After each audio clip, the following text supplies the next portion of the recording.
نبی کریم صلی اللہ علیہ وآلہ وسلم ایک مرتبہ چند صحابہ رضی اللہ عنہم کے ساتھ عکاظ کے بازار کی طرف گئے۔ ان دنوں شیاطین کو آسمان کی خبریں لینے سے روک دیا تھا اور ان پر انگارے شہاب ثاقب پھینکے جانے لگے تھے، تو وہ شیاطین اپنی قوم کے پاس آئے اور پوچھا کہ کیا بات ہوئی۔ انہوں نے کہا کہ ہمیں آسمان کی خبریں لینے سے روک دیا گیا ہے، اور جب ہم آسمان کی طرف جاتے ہیں تو ہم پر شہاب ثاقب پھینکے جاتے ہیں۔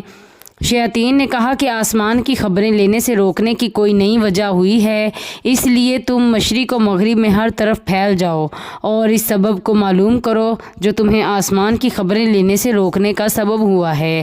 وجہ معلوم کرنے کے لیے نکلے ہوئے شیاطین تہامہ کی طرف گئے، جہاں نبی کریم صلی اللہ علیہ وآلہ وسلم عکاظ کے بازار کو جاتے ہوئے مقام نخلہ میں اپنے اصحاب کے ساتھ نماز فجر پڑھ رہے تھے۔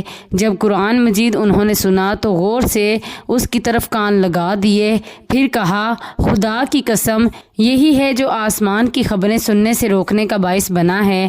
پھر وہ اپنی قوم کی طرف لوٹے اور کہا قوم کے لوگوں، ہم نے حیرت انگیز قرآن سنا جو سیدھے راستے کی طرف ہدایت کرتا ہے، اس لیے ہم اس پر ایمان لاتے ہیں اور اپنے رب کے ساتھ کسی کو شریک نہیں ٹھہراتے۔ اس پر نبی کریم صلی اللہ علیہ وآلہ وسلم پر یہ آیت نازل ہوئی، قل اوحی الی، آپ ترجمہ آپ کہیے کہ مجھے وحی کے ذریعے بتایا گیا ہے اور آپ پر جنوں کی گفتگو وحی کی گئی تھی۔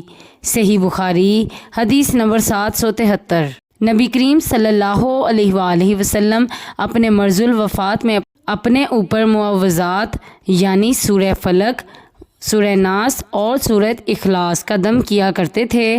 پھر جب آپ کے لیے دشوار ہو گیا تو میں یعنی حضرت عائشہ رضی اللہ عنہا ان کا دم آپ پر کیا کرتی تھیں اور برکت کے لیے حضرت صلی اللہ علیہ وآلہ وسلم کا ہاتھ آپ کے جسم مبارک پر بھی پھیر لیتی تھیں۔ پھر میں نے اس کے متعلق پوچھا کہ حضرت صلی اللہ علیہ وآلہ وسلم کس طرح دم کرتے تھے۔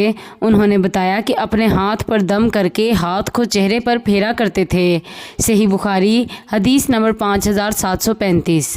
ابو معاویہ نے کہا ہمیں ابو مالک اشجعی نے اپنے والد سے حدیث بیان کی، کہا جب کوئی شخص مسلمان ہوتا تو نبی صلی اللہ علیہ وآلہ وسلم اس کو نماز سکھاتے اور پھر اس کو حکم دیتے کہ ان کلمات کے ساتھ دعا کیا کرے، اللہم اغفر لی وارحمنی واہدینی وعافینی وارزقنی۔ صحیح مسلم حدیث نمبر 6850۔